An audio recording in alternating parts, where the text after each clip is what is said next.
Students, आज मैं आप लोग को हमारे शरीर से जुड़ी कुछ इंटरेस्टिंग बातें बताने जा रहा हूँ। तो इसे काफ़ी अच्छी तरह से आप सुनिए।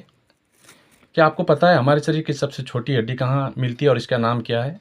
तो हमारे शरीर की सबसे छोटी हड्डी हमारे आंतरिक कान के अंदर मिलती है, यानी इंटरनल ईयर में मिलती है, जिसका नाम स्टेप्स है। क्या आपको पता है हमारे शरीर की सबसे लंबी हड्डी कहाँ मिलती है? तो हमारी ये जांघ की हड्डी कहलाती है, जिसे हम फीमर भी कहते हैं, यानी जांघ की हड्डी सबसे लंबी और मजबूत होती है। क्या आपको पता है हमारे शरीर की सबसे मजबूत जो टिश्यू होती है, जिसे हम ऊतक कहते हैं, ये कहाँ मिलती है? तो हमारे सबसे मजबूत टिश्यूज का नाम है इनामेल, जो हमारी दांतों की ऊपरी आवरण में मिलती है।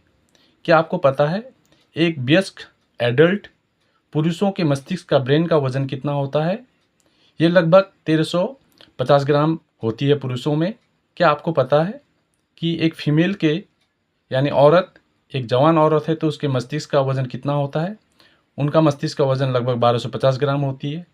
क्या आपको पता है एक जन्मजात न्यू इन्फेंट बच्चे के मस्तिष्क का वजन कितना होता है? तो जान लीजिए ये 375 ग्राम होता है।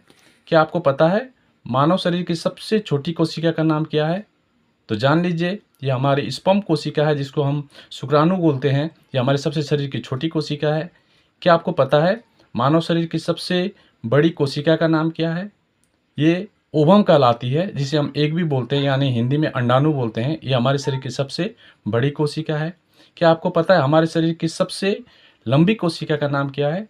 तो इसे हम न्यूरॉन या फिर नर्व सेल बोलते हैं। हिंदी में इसे हम तंत्रिका कोशिका कहते हैं। क्या आपको पता है हमारे शरीर की सबसे मजबूत मांसपेशी का नाम क्या है? ये हमारे सबसे मजबूत मांसपेशी टंग मसल को बोलते हैं, यानी हमारे जीभ में जो मसल्स होती है, मांसपेशी होती है, जीभ की मांसपेशियों को सबसे मजबूत मसल्स में रखा जाता है। Thank you.